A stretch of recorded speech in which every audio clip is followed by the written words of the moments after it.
എല്ലാവർക്കും നമസ്കാരം. എല്ലാവരും സുഖമായിരിക്കുന്നു എന്ന് കരുതുന്നു. ഇന്ന് തയ്യാറാക്കുന്നത് നല്ലൊരു നാടൻ ഒഴിച്ചുകറിയാണ്. വളരെ എളുപ്പത്തിൽ നമുക്കത് തയ്യാറാക്കിയെടുക്കാം. ഒരുപാട് ഇൻഗ്രീഡിയൻസിൻ്റെ ഒന്നും ആവശ്യമില്ല കേട്ടോ ഇത് തയ്യാറാക്കിയെടുക്കാൻ. അപ്പോൾ ഇതുപോലെ തയ്യാറാക്കാത്തവർ ഒന്ന് തയ്യാറാക്കി നോക്കൂ. എല്ലാവർക്കും ഇഷ്ടപ്പെടുന്ന വളരെ രുചികരമായിട്ടുള്ള ഒരു ഒഴിച്ചുകറിയാണ്. അപ്പോൾ ഇതാ ഞാനൊരു വെള്ളരിക്ക എടുത്ത് വെച്ചിട്ടുണ്ട്. അപ്പോൾ വെള്ളരിക്ക ഒന്ന് കട്ട് ചെയ്യുന്നുണ്ട്. ഇത് ഇത്ര എടുക്കുന്നില്ല കേട്ടോ, നമുക്കിതിൻ്റെ പകുതി ആവശ്യമുള്ളൂ. അപ്പോൾ നമ്മുടെ ചാനലിൽ വെള്ളരിക്ക കൊണ്ട് വേറൊരു വിഭവം ഞാൻ തയ്യാറാക്കിയിട്ടുണ്ട്. കുറച്ച് ദിവസം മുമ്പ്. കാണാത്തവരുണ്ടെങ്കിൽ ഒന്ന് കണ്ടു നോക്കൂ കേട്ടോ. നാളികേരം ഒന്നും അരയ്ക്കാതെ റെഡിയാക്കി എടുത്ത ഒരു കറിയാണത്. അപ്പോൾ ഡിസ്ക്രിപ്ഷൻ ബോക്സിൽ ഞാനതിൻ്റെ ലിങ്ക് കൊടുക്കാം. വീഡിയോ എല്ലാവരും ഒന്ന് കാണണേ. ഇതിപ്പോൾ ഞാനൊന്ന് കട്ട് ചെയ്തിട്ട് അതിൻ്റെ ഉള്ളിൽ നിന്ന് ആ ഒരു കുരുവൊക്കെ എടുത്ത് മാറ്റിയിട്ടുണ്ട്. ഒരു കഷ്ണേ ഞാൻ എടുത്തിട്ടുള്ളൂ കേട്ടോ, അത്രയും മതി നമുക്ക് കറി റെഡിയാക്കി എടുക്കാനായിട്ട്. അതിനുശേഷം അതിൻ്റെ തൊണ്ടയ്ക്ക് ഒന്ന് കട്ട് ചെയ്ത് കളയുക. അപ്പോൾ നമ്മുടെ വീഡിയോ കണ്ടുകൊണ്ടിരിക്കുമ്പം വീഡിയോ ഇഷ്ടമായാൽ സബ്സ്ക്രൈബ് ചെയ്യാതെ കാണുന്നവരൊക്കെ ഉണ്ടെങ്കിൽ ഒന്ന് സബ്സ്ക്രൈബ് ചെയ്ത് സപ്പോർട്ട് ചെയ്തേക്കണേ. അതുപോലെ ലൈക്ക് ചെയ്യാനും കമൻറ്റ് ചെയ്യാനും ആരും മറന്നു പോകരുത് കേട്ടോ. വീഡിയോ ഇഷ്ടമായാൽ ഷെയറും കൂടെ ചെയ്ത് കൊടുക്കുക. വെള്ളരിക്ക കൊണ്ടുള്ള കറികളെല്ലാം വളരെ ഹെൽത്തി ആയിട്ടുള്ള കറികളാണല്ലേ. പ്രത്യേകിച്ച് ഈ ചൂട് സമയത്ത് ഇതുകൊണ്ടുള്ള കറികളൊക്കെ തയ്യാറാക്കി കഴിക്കുന്നത് വളരെ നല്ലതാണ്. ഇന്ന് ഞാനിത് തയ്യാറാക്കുന്നത് മൺചട്ടിക്കകത്താണ്. അപ്പോൾ മൺചട്ടിക്കകത്ത് കറി തയ്യാറാക്കുമ്പം ഒരു പ്രത്യേക ടേസ്റ്റ് തന്നെയാണ് അത് ഏത് കറിക്കും. പ്രത്യേകിച്ച് ഇതുപോലുള്ള നാടൻ കറികൾക്ക് അല്ലേ, നല്ല ടേസ്റ്റ് ആയിരിക്കും നമ്മൾ മൺചട്ടിക്കകത്ത് തയ്യാറാക്കി കഴിച്ചാൽ. അപ്പോൾ ഇത് തീരെ കനം കുറഞ്ഞ് ഞാൻ അരിയുന്നില്ല കേട്ടോ, അത്യാവശ്യം കുറച്ച് വലുപ്പത്തിൽ തന്നെയാണ് നമ്മളിത് അരിഞ്ഞെടുക്കുന്നത്. പിന്നെ വെള്ളരിക്ക പെട്ടെന്ന് വെന്ത് കിട്ടുന്ന ഒന്നാണ്. ഒരുപാട് സമയമൊന്നും വേണ്ട ഈ കറി റെഡിയാക്കി എടുക്കാനായിട്ട്. ഇനി ഇത് നമുക്കൊന്ന് വേവിച്ചെടുക്കണം. അതിന് വേണ്ടിയിട്ട് ഞാൻ ഒരു മൺചട്ടി വെച്ചിട്ടുണ്ട്. മൺചട്ടി നന്നായിട്ട് ചൂടായതിന് ശേഷം വെളിച്ചെണ്ണ ചേർത്ത് കൊടുക്കുക. വെളിച്ചെണ്ണയിൽ തന്നെ റെഡിയാക്കി എടുക്കണം കേട്ടോ ഈ കറി. വെജിറ്റബിൾ ഓയിലൊന്നും ചേർത്ത് കൊടുക്കരുത്. അപ്പോൾ വെളിച്ചെണ്ണ അത്യാവശ്യം നന്നായിട്ട് ചൂടായി വന്നതിന് ശേഷം നമ്മളിതിനകത്തേക്ക് കുറച്ച് ചെറിയുള്ളി ഇട്ട് കൊടുക്കുക. അപ്പോൾ ഞാനൊരു 12ഓളം ചെറിയുള്ളി എടുത്തിട്ടുണ്ട്. സവാള ചേർക്കരുത് കേട്ടോ, ചെറിയുള്ളി തന്നെ ചേർത്ത് കൊടുക്കണം. അപ്പോഴാണ് നമ്മുടെ കറിക്ക് നല്ല ടേസ്റ്റ് കിട്ടുക. എന്നിട്ട് ചെറിയുള്ളിയിൽ അത്യാവശ്യം ഒന്ന് മൂപ്പിച്ചെടുക്കണം. ഒരുപാടങ്ങ് ഫ്രൈ ആക്കണ്ട, ഒന്ന് വാടി പോലെ കിട്ടുമല്ലോ, അത്രയും കിട്ടിയാൽ മതി കേട്ടോ. അപ്പോൾ ഈ ഒരു കളറിൽ വന്നു കഴിയുമ്പം നമ്മളിതിനകത്തേക്ക് അരിഞ്ഞു വെച്ചിരിക്കുന്ന വെള്ളരിക്ക ഉണ്ടല്ലോ അത് ചേർത്ത് കൊടുക്കുക. വെള്ളരിക്കയും കൂടി ചേർത്തിട്ട് നന്നായിട്ട് കുറച്ച് സമയം ഈ വെളിച്ചെണ്ണയിൽ ഒന്ന് മൂപ്പിച്ചെടുക്കണം. ഒരുപാട് ഫ്രൈ ഒന്നും ആക്കണ്ട. ഒരു പച്ചമുളക് ഒന്ന് ഞാൻ ചേർത്ത് കൊടുത്തിട്ടുണ്ട്. നമ്മളിതിനകത്തേക്ക് മുളക് പൊടി ഒരുപാട് ഞാൻ ചേർക്കുന്നില്ല ഈ ചൂടൊക്കെ ആയതുകൊണ്ട്. അപ്പോൾ അത്യാവശ്യം എരിവുള്ള പച്ചമുളകാണ്. പിന്നെ കുറച്ച് മഞ്ഞൾപ്പൊടി, ഒരു 1/4 ടീസ്പൂൺ മഞ്ഞൾപ്പൊടി. അതുപോലെ തന്നെ മുളക് പൊടി വളരെ കുറച്ചേ ഞാൻ എടുത്തിട്ടുള്ളൂ, ഒരു 1/4 ടീസ്പൂൺ തന്നെ എടുത്തിട്ടുള്ളൂ കേട്ടോ. അത്യാവശ്യം എരിവുള്ള മുളക് പൊടിയാണ്. പിന്നെ നമ്മൾ പച്ചമുളക് ചേർക്കുന്നുണ്ട് ഇതിനകത്തേക്ക് അത്യാവശ്യം നന്നായിട്ട് തന്നെ, അതുകൊണ്ട് അത്രയും മുളക് പൊടി ചേർക്കുന്നുള്ളൂ. മുളക് പൊടിയും മഞ്ഞൾപ്പൊടിയും നന്നായിട്ട് വെളിച്ചെണ്ണയിൽ ഒന്ന് മൂപ്പിച്ചെടുക്കുക.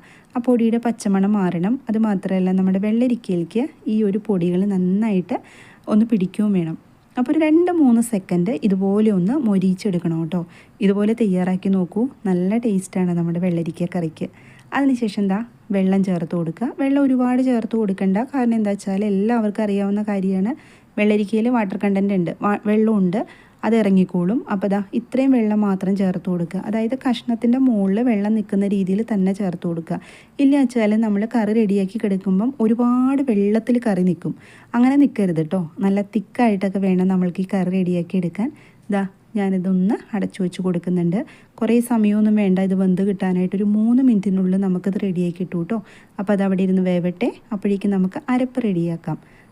ഒരു മിക്സിയുടെ ജാർ എടുത്തിട്ടുണ്ട്. അതിനകത്തേക്ക് നാളികേരം ചേർത്ത് കൊടുക്കുക. ഇപ്പോൾ ഒരു 3/4 ബൗള് നാളികേരം ഞാൻ ചേർത്ത് കൊടുത്തിട്ടുണ്ട്. അതിനുശേഷം നമ്മളിതിനകത്തേക്ക് കുറച്ച് ജീരകം, നമ്മുടെ ചെറിയ ജീരകം ഉണ്ടല്ലോ അത് ചേർത്ത് കൊടുക്കുക. ഒരു 1/4 ടീസ്പൂണാണ് ഞാനിപ്പോൾ ചേർത്ത് കൊടുത്തത്. പിന്നെ ഒരു പച്ചമുളക്, അപ്പോൾ നമ്മളൊരു പച്ചമുളക് നേരത്തെ ചേർത്തിട്ടുണ്ട്, ഒന്നും കൂടെ ചേർത്ത് കൊടുത്തിട്ടുണ്ട്. 2 ചെറിയുള്ളി കൂടി പോരുത് കേട്ടോ, 2 എണ്ണം മതി. എന്നിട്ട് ഇത് നന്നായിട്ട് അരച്ചെടുക്കുക. അപ്പം പേസ്റ്റ് പോലെ തന്നെ അരച്ചെടുക്കണം കേട്ടോ.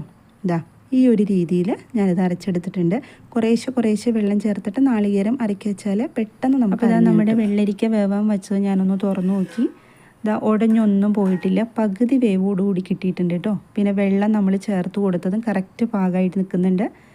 ഉപ്പ് ചേർത്തിട്ടുണ്ടായിരുന്നില്ല. ഈ സമയത്ത് നമ്മൾ ഉപ്പ് ചേർത്ത് കൊടുക്കുക. വെള്ളരിക്കയൊക്കെ ഒന്ന് തിളച്ചതിന് ശേഷം ഉപ്പിട്ട് കൊടുക്കുക. എന്നിട്ട് നന്നായിട്ടൊന്ന് ഇളക്കി യോജിപ്പിച്ച് കൊടുക്കുക. ഇനി നമ്മളിതിനകത്തേക്ക് ചേർത്ത് കൊടുക്കേണ്ടത് മാങ്ങ. അപ്പോൾ മാങ്ങ അത്യാവശ്യം പുളിയുള്ള മാങ്ങയാണ്. ഇപ്പോൾ ചെറിയ മാങ്ങയായിരുന്നു, ഒരെണ്ണം ഞാൻ എടുത്തിട്ടുണ്ട്. ഈ സമയത്ത് വേണം നമ്മൾ മാങ്ങ ചേർത്ത് കൊടുക്കാൻ, നേരത്തെ ചേർത്ത് കൊടുക്കരുത്. കുക്കറിലാണ് നിങ്ങൾ റെഡിയാക്കി എടുക്കണേ വെച്ചാലും വെള്ളരിക്ക വെന്തതിന് ശേഷം മാത്രം മാങ്ങ ഇട്ട് കൊടുക്കുക. രണ്ടും കൂടെ ഒരുമിച്ചിട്ട് കൊടുക്കരുത് കേട്ടോ. വെന്ത് കലങ്ങി പോവും, ടേസ്റ്റ് കിട്ടില്ല നമ്മുടെ കറിക്ക്. അതാ ഞാൻ ഒന്നും കൂടെ അടച്ചു വെച്ച് കൊടുത്തിട്ടുണ്ട്. ഒരുപാട് നേരമൊന്നും എടുത്തില്ല കേട്ടോ. ഒരു 2-3 മിനിറ്റിനുള്ളിൽ എനിക്കിതാ വെള്ളരിക്കയും മാങ്ങയും കറക്റ്റായിട്ട് വെന്ത് കിട്ടി. നമ്മൾ ചേർത്ത് കൊടുത്ത വെള്ളം തന്നെയാണ് കേട്ടോ, പിന്നെ വെള്ളമൊന്നും ഒഴിച്ചു കൊടുത്തിട്ടില്ല. കറക്റ്റ് പാകമായി കിട്ടിയിട്ടുണ്ട്. ഒരുപാട് വെള്ളം ഈ കറിയിൽ പാടില്ല കേട്ടോ. ഇനി നമ്മൾ ഇതിനകത്തേക്ക് ചേർത്ത് കൊടുക്കേണ്ടത് നാളികേരം. നമ്മൾ അരച്ചു വെച്ചത് നന്നായിട്ട് അരച്ചെടുക്കണം. ഒരുപാട് വെള്ളം ചേർത്ത് അരയ്ക്കരുത്. എന്നിട്ട് നന്നായിട്ടൊന്ന് ഇളക്കി യോജിപ്പിച്ച് കൊടുക്കുക. വെള്ളരിക്കയും മാങ്ങയും കറി റെഡിയാക്കുമ്പോൾ കുറച്ച് ശ്രദ്ധിച്ച് തന്നെ റെഡിയാക്കി എടുക്കണം, എങ്കിലാണ് ടേസ്റ്റ് കിട്ടുള്ളൂ കേട്ടോ. ഇനി നന്നായിട്ട് ഇതുപോലെ ഒന്ന് ഇളക്കി യോജിപ്പിച്ച് കൊടുക്കുക. എന്നിട്ട് ഈ അരപ്പൊന്ന് ചൂടായതിന് ശേഷം മാത്രം നമ്മൾ വെള്ളം ചേർത്ത് കൊടുക്കുക. മിക്സിയുടെ ജാറിനകത്ത് കുറച്ച് വെള്ളം ഉണ്ടാവുമല്ലോ, ആ വെള്ളം ഞാൻ കുറച്ച് ചേർത്ത് കൊടുത്തിട്ടുണ്ട്. അപ്പോൾ ഈ സമയത്ത് നിങ്ങൾക്ക് ആവശ്യത്തിന് വെള്ളം ചേർത്ത് കൊടുക്കുക. ഈ ഒരു കറിയിൽ ഒരുപാട് അങ്ങോട്ട് വെള്ളത്തിലെടുക്കാതിരിക്കുകയാണ് നല്ലത്. ഇത് ഞാൻ ഉപ്പൊന്ന് നോക്കിയായിരുന്നു കേട്ടോ. അപ്പം എനിക്ക് ഉപ്പ് കുറച്ച് കുറവായിട്ട് തോന്നി. ഞാൻ ലേശം ഉപ്പും കൂടെ ചേർത്ത് കൊടുത്തിട്ടുണ്ട്. അപ്പോൾ ഈ സമയത്ത് ഇനി ഉപ്പിട്ട് കൊടുക്കുക. കറി റെഡിയാക്കിയതിന് ശേഷം ഇനി ഉപ്പിട്ട് കൊടുത്താൽ ഉപ്പ് അതിനകത്ത് പിടിക്കില്ല. ഇനി ഇത് അടച്ചു വെച്ചിട്ട് ഒന്നും കൂടി ഒന്ന് തിളപ്പിച്ചെടുക്കുക. നമ്മൾ ആ ചേർത്ത് കൊടുത്ത നാളികേരത്തിൻ്റെ ആ പച്ച ടേസ്റ്റൊക്കെ ഒന്ന് മാറി കിട്ടണം. ഒരു 2 മിനിറ്റ് എടുത്തുള്ളൂ കേട്ടോ. അത്രയും തിളപ്പിക്കേണ്ട ആവശ്യമുള്ളൂ. നമ്മുടെ കറി റെഡിയാക്കി കിട്ടിയിട്ടുണ്ട്. ഇതേ ഒരു പാകത്തിലായിരിക്കണം ഈ കറി എടുക്കേണ്ടത്. നല്ലൊരു കുറുകി എടുക്കണം, ഒരുപാട് വെള്ളത്തിലെടുക്കരുത്. അപ്പോൾ നമ്മുടെ വെള്ളരിക്കയും മാങ്ങയും കറി റെഡിയായിട്ടുണ്ട്. ഞാൻ ഇതിനകത്തേക്ക് മുരിങ്ങക്കായ ഇടുന്നില്ല കേട്ടോ. മുരിങ്ങക്കായ ഇട്ടില്ലെങ്കിലും നമ്മുടെ ഈ കറിക്ക് നല്ലൊരു ടേസ്റ്റ് തന്നെയാണ്. അപ്പോൾ മൺചട്ടിക്കകത്തൊക്കെ തയ്യാറാക്കി എടുക്കുമ്പോൾ ഞാൻ പറഞ്ഞല്ലോ, രുചി ഒന്നും കൂടെ കൂടും. അപ്പോൾ ഈ മൺചട്ടിക്കകത്ത് തയ്യാറാക്കാത്തവർ ഒന്ന് തയ്യാറാക്കി നോക്കൂ കേട്ടോ. ഇനി നമുക്ക് ഈ കറിയിലേക്കൊന്ന് വറുത്തും കൂടി ഇടണം. അപ്പോഴാണ് നമ്മുടെ കറി ഒന്നും കൂടെ ടേസ്റ്റിലേക്ക് വരുള്ളൂ. അതിന് വേണ്ടിയിട്ട് ഞാൻ ഒരു പാത്രം വെച്ച് കൊടുത്ത് നന്നായിട്ട് ചൂടായി കഴിഞ്ഞപ്പം വെളിച്ചെണ്ണ ചേർത്ത് കൊടുത്തിട്ടുണ്ട്. അതിനുശേഷം കടുക് ഒരു 1/4 ടീസ്പൂണിൽ കുറച്ചും കൂടെ കൂടുതൽ എടുത്തിട്ടുണ്ട് കേട്ടോ. പിന്നെ ഇതിനകത്തേക്ക് ചേർത്ത് കൊടുത്തത് വറ്റൽമുളകാണ്. ഇതിനകത്തേക്ക് ചെറിയുള്ളി ചേർത്ത് വറുത്തിടുന്നവരുണ്ടാവും, അങ്ങനെ വെച്ചാൽ ചെയ്തോളൂ കേട്ടോ. ഞാൻ ഈ കറിയിലേക്ക് ചെറിയുള്ളി ചേർത്തിട്ട് മൂപ്പിച്ചൊഴിക്കുന്നില്ല. പിന്നെ ചേർത്ത് കൊടുത്തത് കുറച്ച് കറിവേപ്പിലയാണ്. അപ്പോൾ ഇതെല്ലാം കൂടി ഒന്ന് ചേർത്ത് നന്നായിട്ട് മൂപ്പിച്ച് കഴിഞ്ഞിട്ട് നമ്മുടെ ഈ കറിയുടെ മുകളിലേക്ക് ഒഴിച്ചു കൊടുക്കുക. അപ്പോൾ കറി എല്ലാവരും റെഡിയാക്കുന്നത് തന്നെയായിരിക്കും, വ്യത്യസ്തമായ രീതിയിലായിരിക്കും തയ്യാറാക്കിയെടുക്കുക. ഇതുപോലെ തയ്യാറാക്കാത്തവർ ഒന്ന് തയ്യാറാക്കി നോക്കൂ. എല്ലാവർക്കും ഈ കറി നല്ല ഇഷ്ടമാവും കേട്ടോ. ചോറിൻ്റെ കൂടെ കഴിക്കാൻ പറ്റുന്ന നല്ലൊരു ഒഴിച്ചേറിയാണ്. നമുക്ക് ലഞ്ച് ബോക്സിൽ ഒക്കെ കുട്ടികൾക്ക് കൊടുത്തു വിടാൻ പറ്റുന്ന ഒരു കറിയാണ് കേട്ടോ. ഒഴിച്ചേറിയായിട്ട് എളുപ്പത്തിൽ തയ്യാറാക്കിയെടുക്കുകയും ചെയ്യാം. വെറും 10 മിനിറ്റ് മതി ഈ കറി റെഡിയാക്കി എടുക്കാനായിട്ട്. അപ്പോൾ ഇന്നത്തെ വീഡിയോ എല്ലാവർക്കും ഇഷ്ടമായി എന്ന് കരുതുന്നു. സബ്സ്ക്രൈബ് ചെയ്യാനും ലൈക്ക് ചെയ്യാനും ആരും മറന്നു പോകരുത് കേട്ടോ. മറ്റൊരു വീഡിയോയിൽ കാണാം. എല്ലാവരും സന്തോഷമായിട്ടിരിക്കുക. Thank you.